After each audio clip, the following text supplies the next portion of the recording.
Hello and welcome to the August episode of NCIA Today.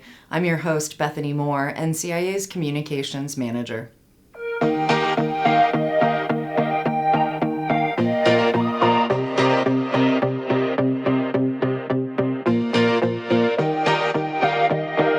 Let's jump right in and get to the important stuff so you can get back to lounging in your backyard. You can even tune in to our Industry Essentials webinar series while you tan, as we continue to bring you new educational opportunities every single week. Plus, NCIA members get exclusive access to our fireside chat webinars and more. And as I mentioned last month, everyone enjoyed our Cannabis Caucus Cyber series in June so much that we're bringing back a second round of events in 9 new markets happening next month starting on September 15th.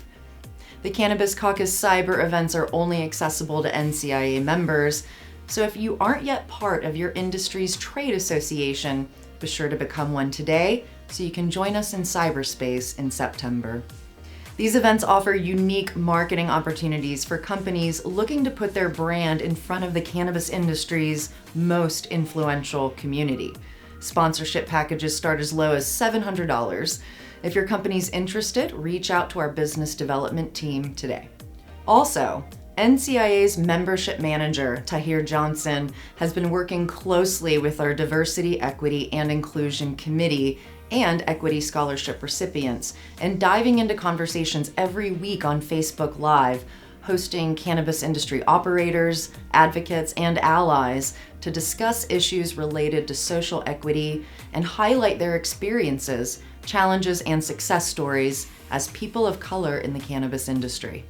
Check out the show on NCIA's Facebook page every Wednesday around 11 a.m. Eastern, or head to our website to access previous episodes of the Cannabis Diversity Report with Tahir Johnson.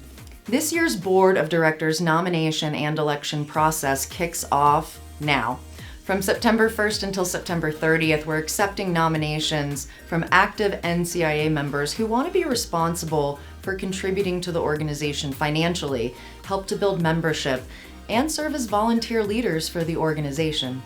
To be considered for nomination to the NCIA board, a candidate must be a fiduciary, like the CEO or president of a current dues-paying NCIA member business, and must complete an online application by the September 30th deadline. Head to our website for more information. In the meantime, let's check in with our Director of Public Policy, Andrew Klein, for a 2020 election analysis, at least when it comes to cannabis policy reform. Hi, Andrew. Thanks for taking a few minutes to join me today. No problem. Thanks, Bethany. So we recently learned that Senator Kamala Harris has been chosen as the vice presidential running mate for Joe Biden for this November's election. A lot of the cannabis community is wondering what this might mean. But first, I want to talk about why you may have a particularly unique insight into all this. Sure. Yeah. I mean, first, let me just say, I think it was an excellent choice. I think she's going to make a great vice president, and I think she was the perfect person to help him throughout the campaign. So I'm really excited about the choice. I did work for Biden. I was a lawyer on the Senate Judiciary Committee for Biden in the late 90s, handling crime policy and drug policy. And then I worked in the office of the vice president. When Obama picked Biden, I got a call and was asked whether I'd be interested in coming over to handle crime policy, and jumped at the chance. So yeah, I did that for a couple of years in the beginning of the administration. Wow. Yeah, that's really cool. So I can't wait to hear what you think about all this as it pertains to this year's presidential election and the long-term impacts on cannabis policy. There seems to be some inconsistencies between the two with regard to public statements made on cannabis policy. Is that right? A little bit, but I wouldn't hone in on that too much, because this happens all the time. You know, presidents, particularly when a presidential nominee is picking a vice presidential nominee who ran for president also, they often have lots of policies where there's maybe a little bit of daylight.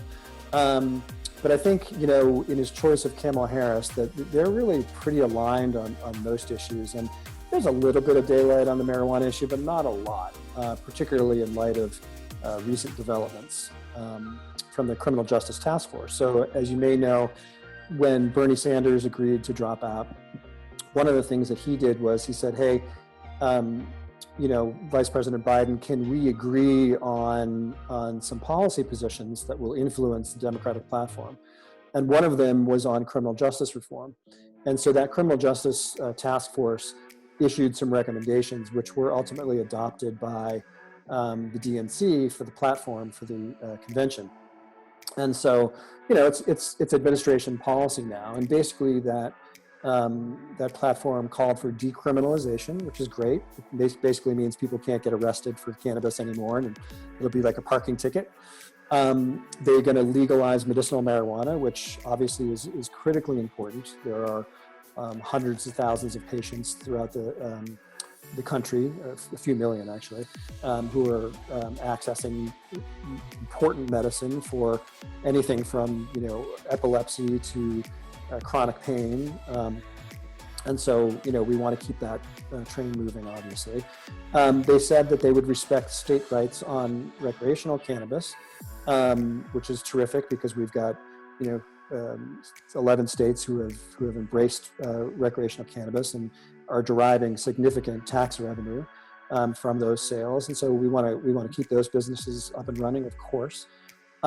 He's also said, or the Criminal Justice Task Force and ultimately the campaign and the DNC embrace that, have said that they won't expend DOJ resources on going after any state legal businesses, which is the same language that's been used in appropriations bills for the last 7 years, I believe. One of the things they did say was that they want to reschedule from Schedule 1 to Schedule 2, and that will open up research, which is a good thing. I do hope that they will perhaps consider rescheduling to Schedule 3, because that would cure the 280E issue. So it would still allow for research. It would still remain a scheduled drug, so FDA would still have jurisdiction. But it would be great to kind of fix that 280E problem. Thanks for that analysis. It's a really pivotal election year, so I encourage everyone watching to get out there and make your plan to vote, however that may be.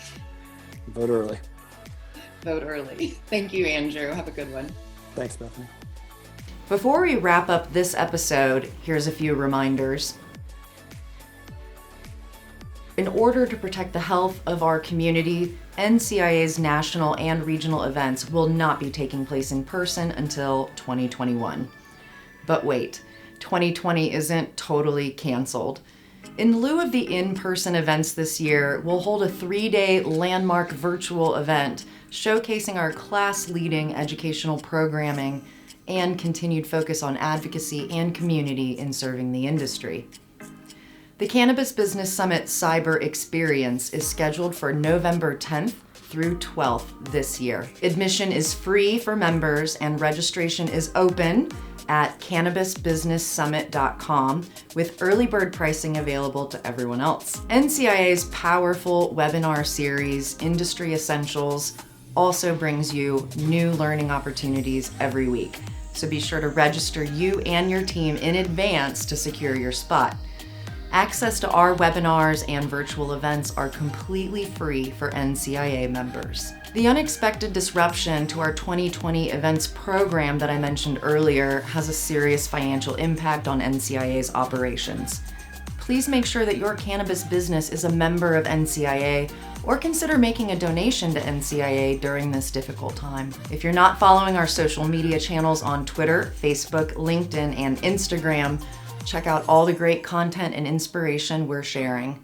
If you're a member of NCIA, we encourage you to check out your new member benefit, NCIA Connect, and dive right into the conversation today. We'll see you next month.